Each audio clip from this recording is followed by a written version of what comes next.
Willow Creek Springs presents Healthy Living with your host, Joe Grumbine.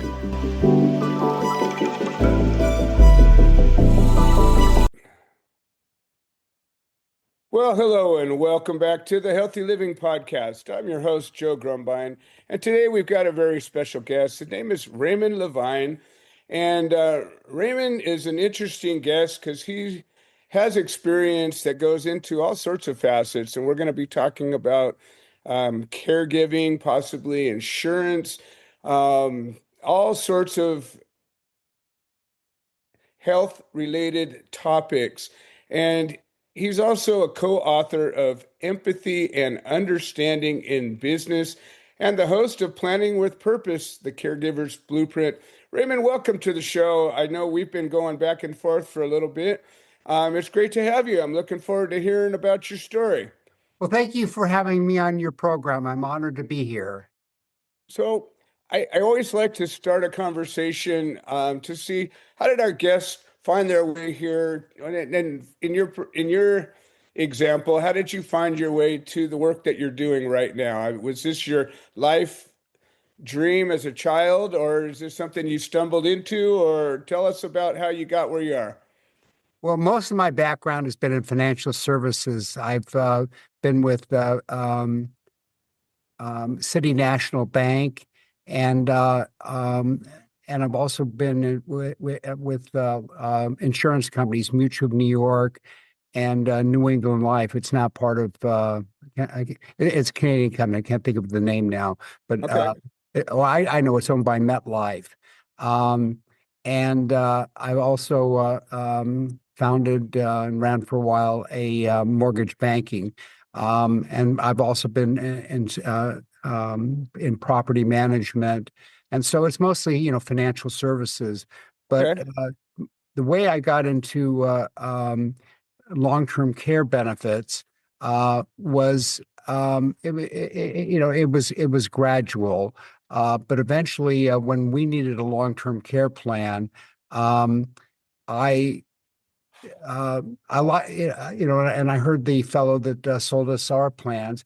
I like the business. I like Okay. I like the idea. So, and also, when I say gradual, also, my mother at the time I got into the business was in long-term care, and my wife's parents were also at the point where they needed long-term care. So, with that, my wife and I talked about saying, look, we need to get a care plan when we need caregiving. So that's a long answer to your short question. I like that. It's a thing we talk about here fairly regularly and with a lot of different points of view, with special needs and all sorts of different things. But at the end of the day, as we get older, the old school way of doing it was you move back in with your kids and they take care of you. But that doesn't always work out so well. Maybe it will, maybe it Well, won't. usually it's the other way now. It's a lot of kids I know. that are living with the parents, or we're living in a different culture, or lifestyle. Maybe rather than saying culture, I'll say lifestyle. Is Yeah. there are a lot of grandparents that are taking care of their grandchildren. Isn't that crazy? Say Yeah, again. it's completely kind of opposite, and I don't know that I like it. The youngsters have all the energy and the wherewithal. They're the ones supposed to be carrying the load. But that's a whole nother conversation.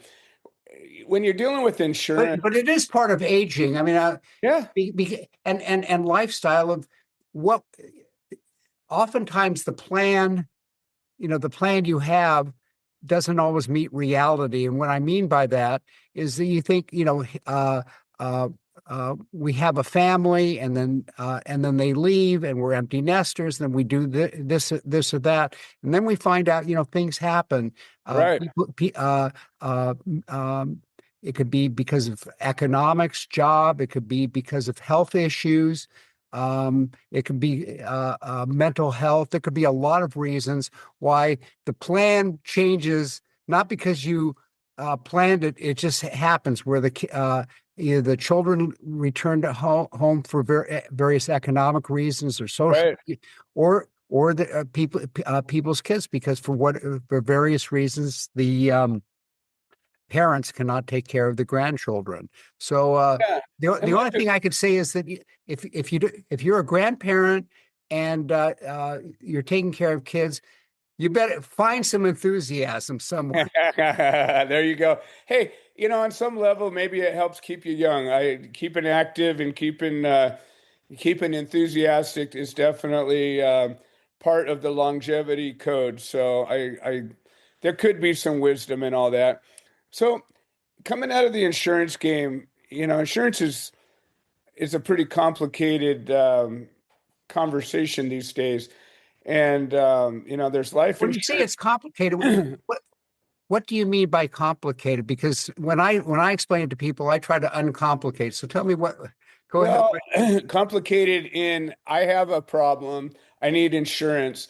I need to find an answer that's affordable and gives me what I need. And then I have to go and solve that problem. And so like with health insurance right now, it's a very difficult problem to solve. I'm dealing with that right now. My health insurance just went up by a factor of 5 recently. And I'm overcoming cancer right now, so I can't switch coverage because I don't know if a new company would even cover what I'm dealing with right now. So that's a complication. I don't know much about life insurance. I've never had it, and I don't really know what it offers except for to the people that are in your wake after you pass. Um, I'm a legacy guy, so I'm building something that'll survive me, and everything will go to that. But I'd like to understand, the I guess the appeal or the need, the necessity of things like that. That's where the complication would come from me is just going, well, you know, why is it that I would need that? Or number one, I need this. How do I get it in a way that makes any kind of sense? Well, one of the things that I've said to myself and in my life and career is that when you're in high school, um, you take the courses and depending on whether you're college bound or technical bound or prison bound or whatever bound you're in, Sure. is that they'll teach you sex education, sort of. They'll teach you technical courses, uh, but there are no courses that I'm aware that I ever took about finance or how to buy insurance, uh, Right. how do you, how to apply for a credit card, how to do all the how to write. I agree. They should have that in grade school. You get into the time when you need it, nobody knows what they're doing. Yeah, and of course it's changed, in my lifetime where there are a lot of young people that don't know how to write a check because everything's digital. And so they know they understand that. In fact, I was changing accounts and I said I need I need checks. They said, "Why do you need checks?" And so I had to. Yeah, and this is to a bank representative. That I thought was that was an interesting because I must say that it stalled me for a moment. So Yeah, yeah, yeah. Wait a minute. Oh yeah, you don't really write checks the way you used to. I mean, I still have companies that I write checks to, but not a lot, not nearly like it was. well, that's true, and it's efficient. But you look, when you drive a car now, sometimes you have a spare tire, sometimes you don't. So, Right. but I like the idea of a spare tire. The problem Right. is that I'm too old and I don't have the enthusiasm to change a tire. But I call AAA. I mean, look, all that stuff has changed. I mean, I'm so old that I remember pre-call boxes. The advertisement for call boxes. Now, all phone booths, telephone, I agree. I'm right there with you. all gone. So what is Yeah. everybody? What are we doing? We all have a cell phone, which has become the epitome of our culture. You'll never see a television program where somebody isn't talking on the phone. Use their cell phone for something. I couldn't agree more. Hey, let's jump into long-term care. I think that I knew we were going to have a good conversation and we could talk about anything more than likely. But long-term care is a thing that we've talked about on this podcast numerous times with various different angles. But the truth is, at one point, we're going to all come to a point in our life where we're going to want a little help. Why don't you tell me a little bit about your thoughts and what you offer with regards to long-term care? The way, oh, hold on. The way I talk about it is this. I'll start off with hope is not a strategy. And when you're talking about, aging and your lifespan, you got to have a plan. You got to have a vision. If you don't have a vision, what are you doing on this planet? Right. And so, whatever your plan is, we've talked about this earlier. There are going to be changes. There are going to be, the plan you have. Isn't always going to be filled or you fulfilled or you're going to have to change. But in your financial planning, in aging, long before aging, there are certain things that will be helpful to your life. It's helpful if you learn how to save money. It's helpful if you know how to have good credit. It's helpful if you know about financial planning. And if you don't like reading books, take a community college course. There, you can take it in person. Now these days you can take it online. I mean, I'm so old. You actually had to attend a class in a physical building. Right. But there are a lot of ways you can learn. Look, if you don't want to do that, look it up on YouTube. I mean, Sure. there are so many courses and things. I'll give you a side story that's it's not related, but of YouTube. We rented a car, and we couldn't figure out how to open up the gas cap. And so we looked. I put in the model, said, how do you open this gas cap? And the person said, you may have this vehicle and you may not know. And so I figured out. It showed me how to open up the gas cap. There was a lever. So that's where, and I mean that's a true story. That was in Texas a few months ago. Sure. But the point is that there are a variety of ways that you can learn things, and you just have to, get in the habit. There's a book called The Power of Habit by Charles Duhigg. Very good book, very readable, that teaches, it teaches people how to get in the habit of doing things, incrementally. But planning your life, you got to have a vision, you got to have a plan, and if you don't, find one or borrow somebody's or steal, however you're going to do it. Right. There's a lot of good templates out there. That's right. But the most important template is, and it may sound political, but you don't want to be poor in America. You really don't. You don't have the social services available as we once do, or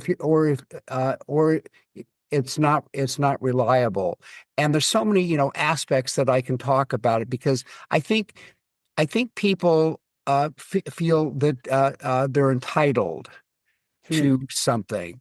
Right. And the answer I give is, you may be entitled, but you're not eligible. I'll give you an example. I'm a veteran, and I may be eligible for veterans benefits, but I'm not entitled. And what do I mean by that? I mean that I'm eligible, but I'm only entitled if I qualify. It doesn't just do it because they said, hi, Raymond Lavine, United States Army, Sergeant, honorable discharge. I'm entitled. No, you're not.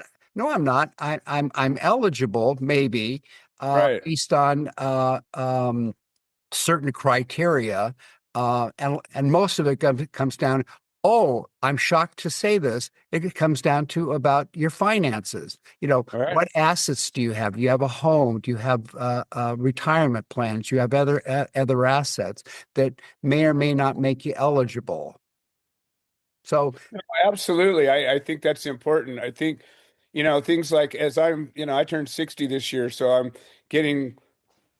I need to prepare myself to figure out Social Security and Medicaid and all this other stuff that I will be potentially eligible for. But you have to go through and figure it out. You have to apply. You have to do those right things, or you're not going to get it. or or to add to that, if you don't know, and I it may seem that when I talk about YouTube that I was being frivolous. I wasn't. I mean, I use it. Here's something that will be shocking, is that, and Steve Jobs, read his story about it. If you don't know somebody, ask somebody. Right. Somebody that has knowledge, and he has a story of that he wanted some parts, so he called up Bill Hewlett Packard, and he Yeah. spoke to him personally. He says, "I need these parts." Right. So, if you don't know something, ask somebody that has information, or pay somebody for the expertise. We do it all the time. If you go to the doctor, they're not working for free. Exactly. Of course, if you don't have insurance, or the co-insurance, but the point is, ask somebody that has information to help you in order to make informed decisions. So you were talking about Medicare. That before I qualified for Medicare, I called a number of people, and I was very frustrated. I couldn't find it. I couldn't get the kind of understanding about it that I wanted. Maybe I was dyslexic, meaning I thought, well, everybody's asking this question, they're getting an answer, and I'm asking it, and I'm getting an opposite Right. I'm not saying answer. it right. Yeah, but what I wanted to know, what I wanted to understand was, what's the difference between Medicare Advantage and what's a Medicare supplement? And finally, I found somebody that told me the story, and Right. then would say, here are the plans. We did it all online, and I was in hog heaven. I thought, uh, here's also another point, is that it isn't just asking people; it's asking the right people that have the information that you need to know. 100%. So when you're talking about a long-term care plan, I'm sure you have kind of bullet points or an outline of the key factors, the key pillars. What would you say all of, if you have a good long-term care plan, what would that include?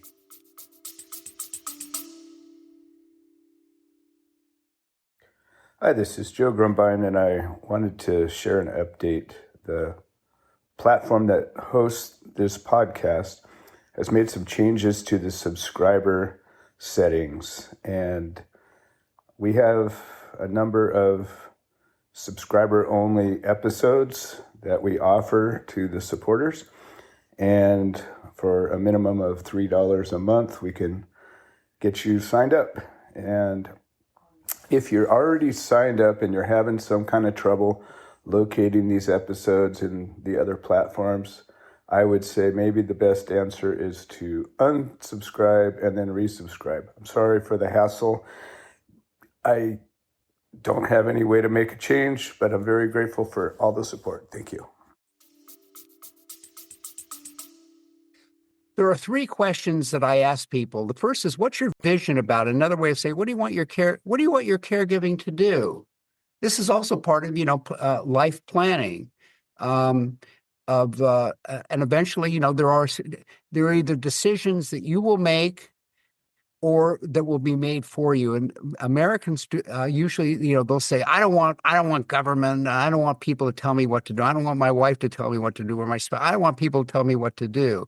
But if you're at a situation where you need, that you will need caregiving, you're not going to be able. It's not unlike hobbies and stuff. Caregiving is not do it yourself. It isn't. It's just not do it yourself. So there are three things. What's your vision, or what do you want your caregiving to do? And what I mean by that is, do you want it at home? Will you need a care center? How long do you think you might? Based on your family history, how long do you think you'll need it?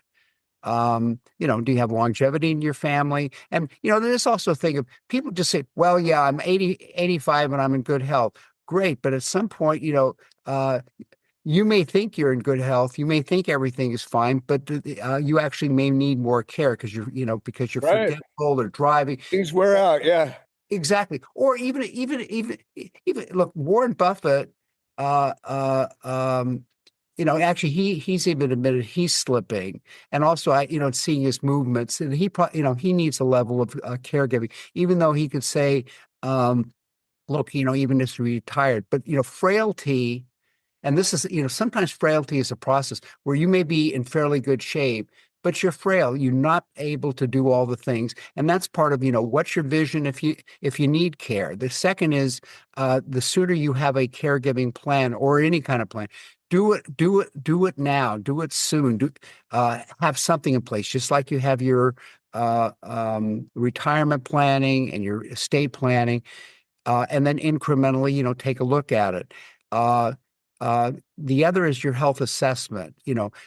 Long-term care insurance in most situations is by health assessment. You got to be in some reasonable health, and there are various plans that may cover you, maybe not as long as you may want, based on your health. I even can offer plans that you have no health, and I can still get you a plan if you have some assets. But that's another podcast. That's another story. Yeah.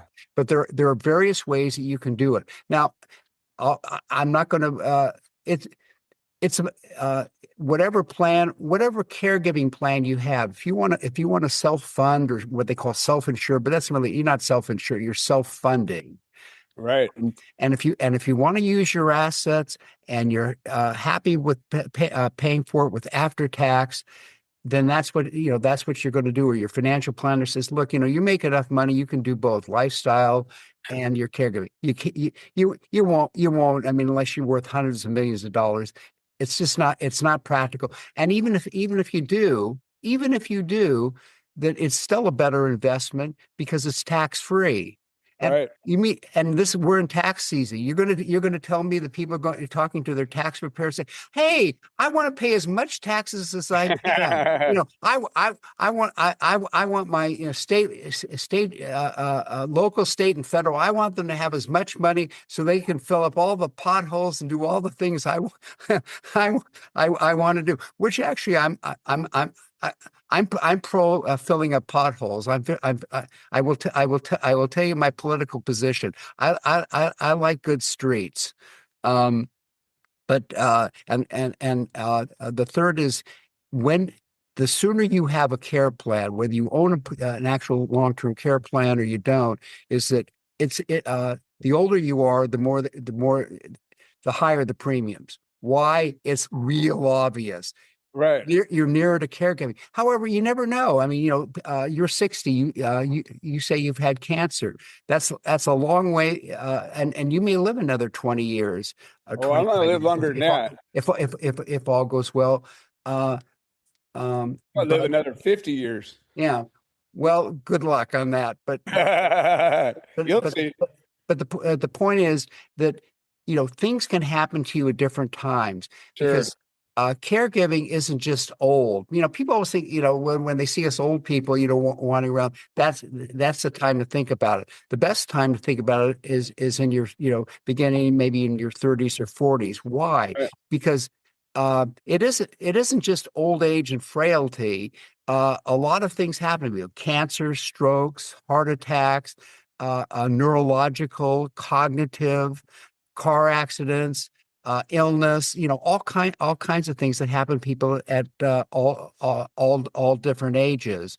And personally, my parents were both lawyers. My mother was an estate planning attorney, and the reason I say, and my father eventually became a judge, but 3 times in his life, in his young life, when he starting in his 40s and 50s, he had a major automobile accident. He broke his back, and he was out for I don't know 8 months. Second time, he fell off a horse. He broke his hip and his arm. He was out for a year and a half. And then the third time was the big one. It was the heart attack that, but it took 3 years to before he died. It was full time. And then my mother and my parents were not insurance buyers. You talk about, you know about life insurance. My parents would own insurance that they needed to own, business and personal, but they weren't into, let's say, buying life insurance, certainly not long-term care benefits, until the third time, where they got the plot. This caregiving, it's time. Even people say it's noble. It's time consuming, and there are a lot of things to do. We were talking about, cultural shifts where, um, when you're caring for somebody, it's the same. In some ways, it's similar to caring for a child. The difference is when you're caring for an adult, you're caring for an adult, and they have rights and privileges, and they can be more verbal. Also, you can't when if they become annoying, you can't just pick them up and put them in the crib or put them in the closet or something. They'll call that elder. The term is elder abuse, I'm told. There you go. Yeah, I know, it's child abuse, but it's not funny, and Right. because especially in at care facilities, there are issues about care abuse, but there also is home care abuse, and also, it could be a financial issue, meaning that if you have somebody caring for you, it isn't just making you porridge and a sandwich or bathing and dressing. It's other things. It's financial. You may have to have somebody taking care of your finances. Well, I would like somebody that's honest and not stealing my money. Sure. So you got to be careful about that. The other thing is you got to let your family know, where you want your caregiving, so that they know. Don't keep it a state secret. Let them know. Also, let them know where your financial documents are. And if you're not organized, get organized. Two ways. One, manually. Have it in folders and have it in a file, and tell some people that you trust or your family where it is. The worst thing is to say, I don't know my social security number. I don't Uh, know I can't tell you the passwords. My healthcare documents. Have the important documents in place, and also have it digital. The other thing, if you do it, and I learned how to do it, and I had a major heart attack over 10 years ago, and so I use Evernote. So I have notebooks for every time that I go any kind of medical interaction. I put it in the digital notebook, and then I'll scan it, whatever it is. Because if you say, when was your last vaccine? Even if it was 5 days ago, I don't know. I got a vaccine. Is I can look it up, on such and such. Yes, I got a flu shot or I got a COVID. Actually, that I can't remember because it's only been a couple of weeks.